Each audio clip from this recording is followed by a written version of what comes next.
No, because you're either a good actor or you're not. It's kind of like Rita Ora. What the fuck do you do? What do you do? Like, how do you have so much money? Like, what is your existence? Like, I don't get it. I don't understand it. And now she's basically married the director of all the Marvel movies, so she's set for life. She is quite fit, though.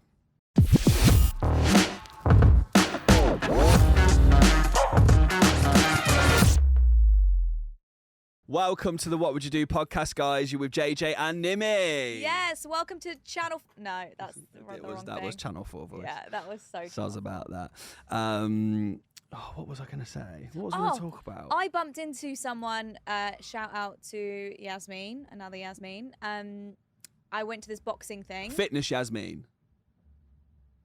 Yeah, the one I saw on your Instagram. I know her. Yeah. And she is such a big fan of the podcast. She was literally like, I listen to you guys all the time. It's so weird seeing you in person now. I was like, we are really funny. Like, we just are funny. Like, thank you for listening. We know. Yeah. We know we chat so much shit. I think it's just a nice podcast to share with your friends because it's something that's just lighthearted. I was just discussing podcasts with someone recently, and I think there's so much out there at the moment that it's just so morbid. Yeah. And it's just like the worst parts of your life. It has a place, and obviously it's warranted. But when I finish work, I don't want to get in the car and listen to your sad life. I just don't. Yeah. I want to have fun. Yeah. I want to just let some steam out. Enter JJ and Nimi. Enter JJ and Nimi. We are here, so share it with your friends. Maybe someone's feeling a bit down, a bit in the blues, and we are here to pick up your spirits. Yeah, and we're so aware that some of you might not even want to listen to the full podcast. Some of you might just like the snippets on Instagram. They're not exclusive to each other. Do you know what I mean? Like, you can go do that, you can go do this, whatever it is. Just bloody share the podcast, guys. It's all good and well. We're getting a bit repetitive now, Nimi. I think, you know what? Don't share it. I'm happy not having it do anything. Reverse psychology. Like, I'm happy. If you want me to be sad, I don't care. You don't share it then. Khalas. You all know we do this like quite early. Like, we pre-record these episodes. The David Beckham documentary is dropping tonight. And I am so excited. Salted popcorn with melted butter lathered on top of it. Yeah. Cozy, snuggy.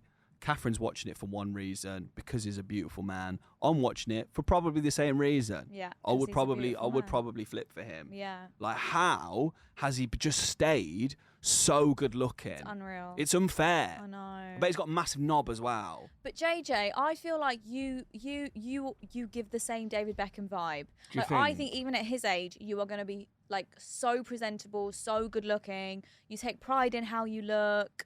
You'll have an army of children. Oh, fuck no, I won't. I won't have that an are army good of children. looking. Yeah, okay, I suppose. Come on now. Catherine. And you've got a gorgeous wife. You need to keep up with yourself. You think keep populating? Yeah. Well, we had a discussion in the office the other week where basically they were talking about sustainability, and that there are one of the biggest things that ruin sustainability and climate change is overpopulation. Yeah. So we shouldn't populate. Well, that's the China one kid thing, isn't it? Although that's not happening anymore. But what if you're in China, you have one kid and he's just fucking well ugly? Yeah. Like, can you just write? I guess you can write to the government and say, like, and send a picture of the kid going, seriously, I can only have one. I would. Can I please have a second shot at this? I'd protest. I would actually be out on the streets with a fucking picket board or whatever with a picture of your ugly child. With a picture of the just ugly like, kid. Please let me go again. Let me go again. Did you? Oh, you must have had that fear before Phoenix was born. Yeah. Like, obviously, you want him to be healthy. That's number one priority. There's a video, and this just fucking goes to show how shallow I was in such a beautiful moment. And I do apologise if this offends anyone. I think I know. So there's a video of Phoenix who was just born. Yeah. Just been handed to Catherine for the very first time. Yeah. And then we're all holding his hand going, oh, he's gorgeous. Like, Catherine, how are you? And then all you heard was me in the background going, is that a mole on his nose? There was just a bit of like dirt on him. It's a tiny bit of blood. He just came out of a womb. And I went, oh, is that a mole on his nose? And then you hear the nurse going, no, you can just wipe it off. And I was like, whew.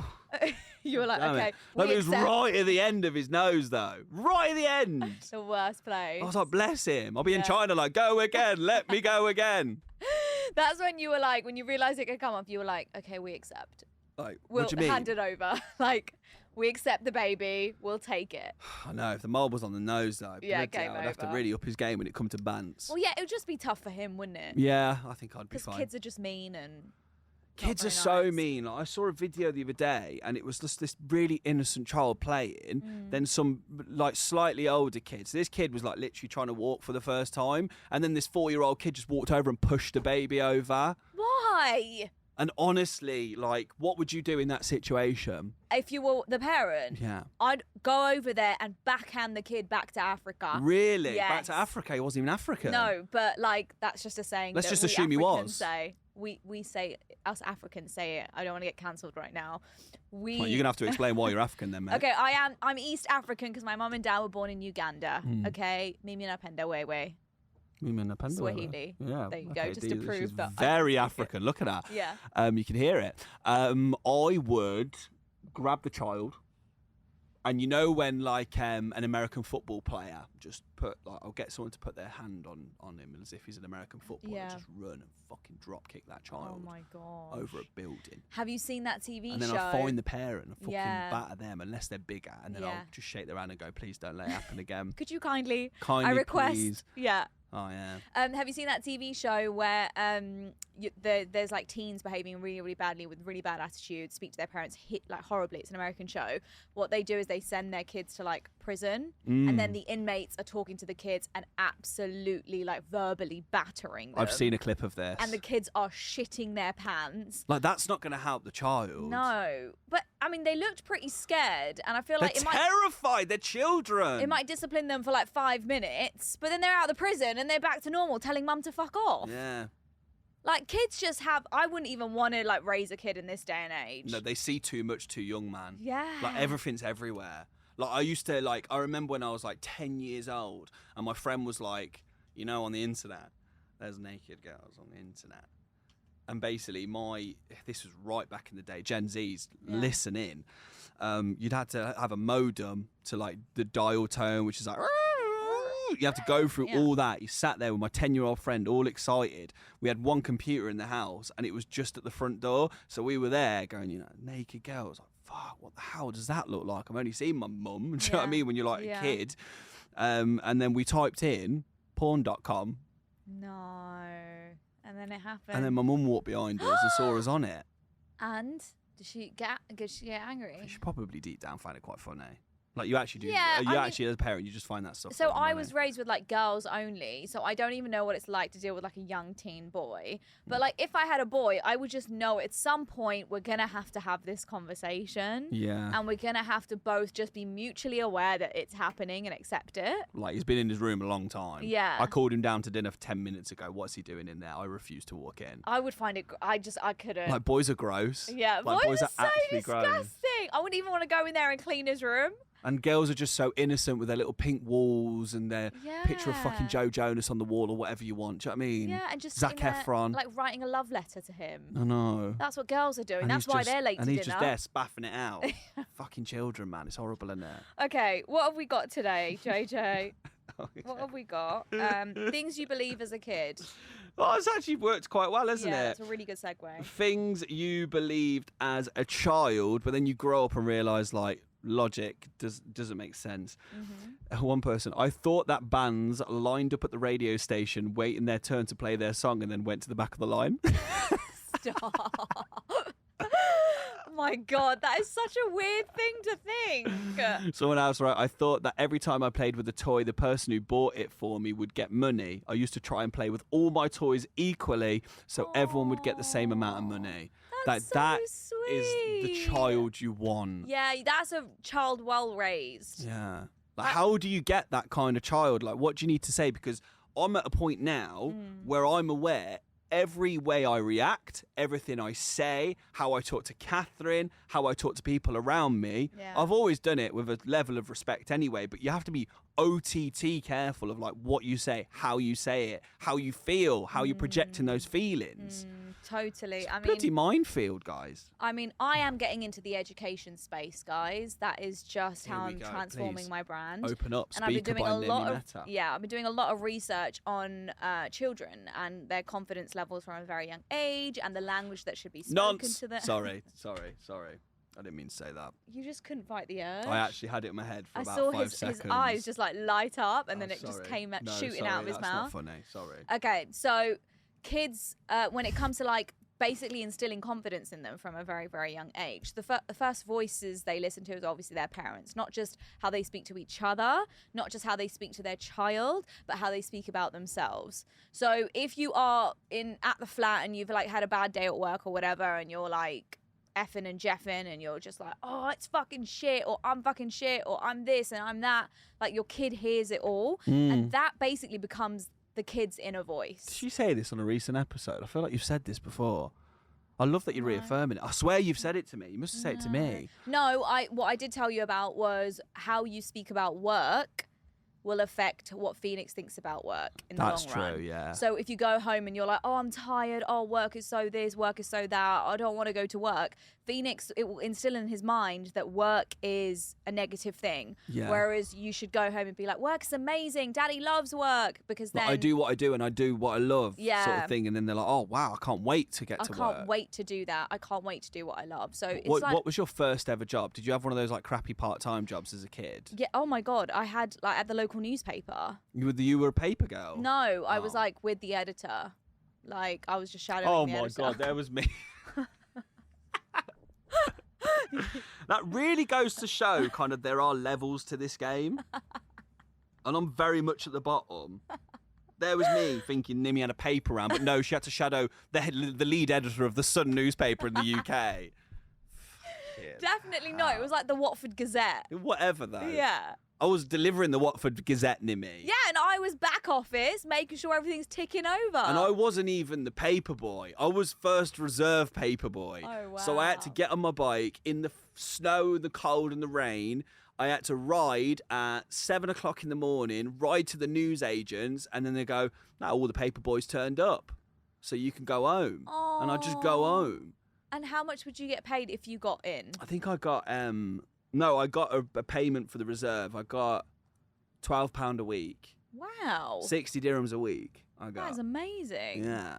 Imagine now what it would be. What did you get? Your fucking paper round, 125 grand a year and a 401k and a retirement plan. Like, a medical cover. I know. No, I didn't get paid. It was free. I wasn't a very good paper boy though. Yeah. I remember when I put the paper in the you would just jam it in. Yeah, the letterbox. They'd always lose the first few pages. I'd always this is why you were the reserve mate. I never got the job, and then I just quit. Couldn't get the gig.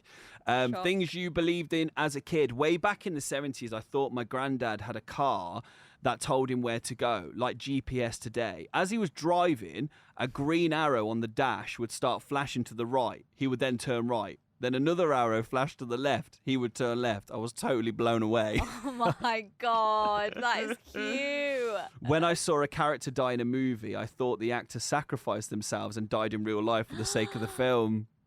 I mean, that's taking the job very seriously, isn't it? I mean, what actor would you like to see this be true with? Oh gosh, so many. They really pissed me off. It's like Keira Knightley for me. She's a mouth, man. She's got she's a mouth. The thing is, she's not an actor. She doesn't embody the character. No. She embodies the whole character in her mouth. Yeah. She's just a mouth actor. I'll tell you who I really don't like. I look quite pretty. Oh, I Love struggle Actually. with what's his name? Not John Cena. John Cena, definitely. Dwayne The Rock Johnson. No, I love Dwayne The Rock Johnson. Don't even get me started on that. And the other one, no. Jason Momoa. The guy in Ted. Mark Wahlberg. Mark Wahlberg. Oh, I like Mark Wahlberg. He's not an actor. Have you seen All About Us or something? No. I'm going to send it to your Netflix. Funniest film ever. And he's in it. He's in it. But he's just not an actor, is he, guys? I don't know how he became an actor. I know the whole Entourage series is actually about his life. Did you know that? I've never seen Entourage. Yeah. Oh, okay. Apparently, very good show. I haven't seen it. But I know it's all about his life. I have no idea. You know, like he was in a boy band. His brother was in New Kids on the Block. Right. And then he was Marky Mark. He was a little rapper. He was the lead guy's little brother who would come on, and then he became a singer, pop star in his own right, Marky Mark, and then grew up became and then an actor. Well, yeah, that's how he did it. It's like... So I think he paved a very nice path for himself, and you need to educate yourself before you start bringing it onto this show. No, because you're either a good actor or you're not. It's kind of like Rita Ora. What the fuck do you do? What do you do? Like, Yeah, how actually, do you like- have so much money? Like, what is your existence? Like, I don't get it. I don't understand it. And now she's basically married the director of all the Marvel movies, so she's set for life. She is quite fit, though. But And she has got a good voice. She has got a good voice. And she hasn't released a song since 1992. She needs to get over Calvin Harris. Yeah, she does. She actually needs to get over him. That was, oh my We God, that was wish you so luck. interesting. What were we doing? The things you believed as a kid. I thought the chalk outlines from crime scenes were residue left by souls leaving the victim's body. That is so dark. When I was little, I thought gunpoint was a street.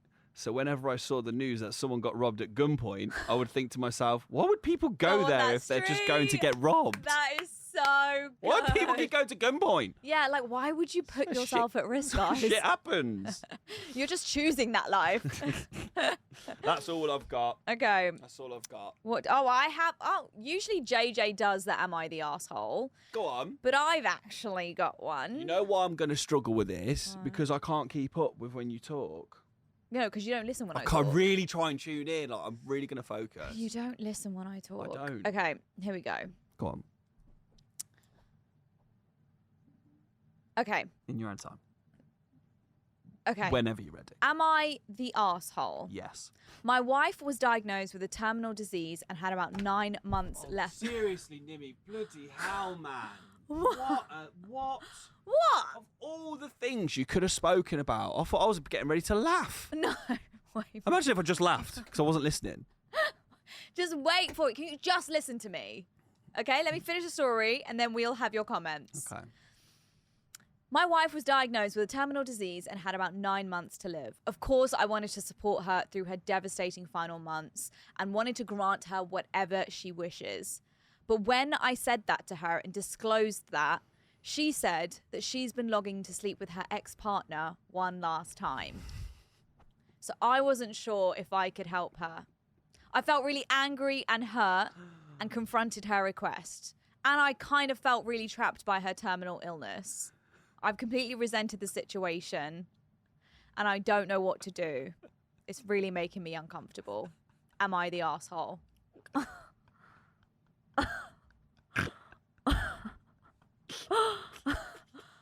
This is bad. This is bad. Oh, God. I feel uncomfortable that I'm laughing. What? Okay. Let's break it down real quick. Terminally ill. You asked her, can you grant any last wish? Kind of slapped you in the face. I want to shag my ex if I you want to make get with that my happen. ex one last time. You don't know what to do now. Now she's got to go find the ex, stalk him on Facebook, message him saying, listen, there's a lady here that's about to die. She's my wife. She's my wife. What? That's his wife. Wow. And she just wants to get one last freak on with the ex. Yeah. So you, as the husband, would have to message the ex And say, look. Linda's on her way out. Linda, really obviously, I mean, I've spent my whole life with her, but it turns out every time I was smashing Linda, she was thinking of about you. you, Bob. Yeah. So, Bob, for one last time, before she goes, Can you come and can see you her come round and see her? for a good time? She's got 9 months left. She could have a baby by the time she goes. Thing is, what if she survives? Let's actually discuss that possibility. I've heard these miracle turnarounds. Of course, they can happen. And so then he's going to be like, well, you slept with your ex. And she's going to be like, well, you asked me if you wanted to grant me one last wish. And I said yes. I want to smash I Bob. actually don't blame her. Like, I don't blame her whatsoever. Maybe she's not ill at all. And if you just want to smash your ex, just claim terminal illness. That's a way to Go do do it. whatever you want. They can't do Yeah. anything. They can't say or do anything about it. It's like, you know, when they do that last wish thing in America and then they ask to see celebrities, like Johnny Depp turns up in like his Pirates of the Caribbean suit to like talk to little kids because that's their last final wish or something like that. Yeah. This woman Doesn't want to see Johnny Depp. wants the ex to walk through. Yeah, with a bloody bottle Good of lube in scene his too. hand. Yeah. Give her a right pumping. Can we think about Bob for a second as well? Yeah. Receiving that message. It'd be very uncomfortable to receive that message going, what, I'm going to have to smash you and you've got moments left. But like, would you sleep with someone knowing they've got moments to live? Well, I would if I was Bob, I'd feel like it's my moral duty to do so. Like, she's literally going to leave this earth. There's no strings attached. But she's only got 9 months left. Like, she probably isn't the same person, really, that Bob left when Bob left Linda. Also, Linda, with 9 months left, okay, let's spend it the way that you have spent it. Why do you need to go out with a big bang? I know. Quite big literally. Bang. Quite literally. I know. Gang bang. Spend it with A big gang bang. Or what if your husband turns around? What if, what was the first guy's name? We're going to call him Craig. Craig. What if Craig was like, fine, you can do it, but I have to watch? Would you be down, Linda? From the sounds of Linda, I think she would be down. It's whether Bob would be down at this point. Yeah. I think. Would you even reply to that message if you were Bob? I'd probably check in, see what Linda now looks like. I'd be like, can you send me a recent photo, please? And she's there with oxygen tubes all over the gaff. And I'll be like, I don't know if I could. Yeah. So now we're actually worried about Bob. I'm more worried about Bob than I am Linda at this point. And she's got days to live. And we're not even talking about Craig much. No, Craig is... Does he facilitate such a thing? But also, I think if you're willing to ask someone a question, i.e., what wish would you like granted, you got to be ready for anything. Yeah, I thought, and like Craig has just stood there going, "What? I thought you were going to say I want to go on a hot air balloon." Yeah. But you want to go on Bob. You want to go on Bob's balloon. Yeah, I know. And you're thinking, how long have you been thinking about Bob? Yeah. Since you've broke up with Bob, met me, dated me, married me, took you to the end of your life, and now you just want to do one last smash with Bob. My dad's ex-partner did something very similar. What? She was on her deathbed, and her last wish was to see my dad. And they were when they were married in their 20s. They broke up in their 20s as well. Wow! And did he go see her? Yeah, I think he did. Yeah. Oh, that's so nice. I know, mad, did isn't they? I didn't get the details, but I'm sure he smashed. Oh, yeah. So What a legend! Got one last. What a one in. legend! My dad's passed away as well. Let's not talk about that. Come on, guys. Come on, guys. Have some respect Have some on this decorum. show. At least Linda's still alive. Yeah. I don't know. We should not. I would love to know how this resolved. I would love to know. Yeah, I want to follow up. But in reply to that's going to be a Craig's... dark search on Pornhub, won't it? Yeah. But in reply to Craig's question, am I the arsehole? I don't think you're an arsehole for thinking about it and questioning it. But what, saying Craig? Also, yeah, he's saying, am I the arsehole? You're not an arsehole for stopping it. But are you really gonna deny her last wish? Because then you're gonna live the rest of your life knowing that you denied her. Yeah, she didn't get her final fill with Bob before she passed away. You're on your deathbed. You're given one wish. Yeah. What is the wish that you would ask for? Ooh. And I have all my family and friends around me. Oh, you'd probably be on your deathbed, Bluey, doing Insta stories, telling people to subscribe to Speaker by Nimi Meta or something, getting that final dirham in the bank account. Honestly, mate. It's legacy. Yeah. It's generational wealth. Okay? You got to think about things. What would you do? My dying wish is to please subscribe to Speaker by Nimi Meta. To fund my kids' education. 20% discount, Nimi 20. I often think about that last moment. And then you wake up quick, Shane, post it properly. Yeah. No, Paris filter. Paris. Get Valencia on there. Shit. What would you wish for? Peace. Yeah. Yeah. I think that was definitely top of mind when I was thinking. I weren't thinking about Emily Ratajkowski at all. For Tottenham to win the Premier League. That wouldn't happen. No. They'd be like, nah, mate, it's just no chance. Yeah. My dying wish. Well, you don't have long because we need to wrap this up in a minute. Stop world hunger. Thank you, guys. You are selfless. I actually am. That's my dying wish. Selfless. And then I die and everyone else has to figure it out. And they just eat you. Food for everyone, guys. Yeah. And that's the kind of promises we make when you start sharing the podcast. God damn it. Yeah, we don't need to tell you again, but we are going to tell you again. Listen, we want your DMs to keep coming through at What Would You Do podcast, written out on Instagram. You can also check us out on YouTube. Oh, we didn't do a What Would You Do? We ain't got Hello time. We're not got time. We All actually right, don't cool. have time. Sorry. That was kind of a What Would You Do? That is a What Would You Do? Yeah. Hello to everyone on YouTube, all 45 of you. We love you. Appreciate you. Episode 21. We're here, baby. Thank you. See you next week.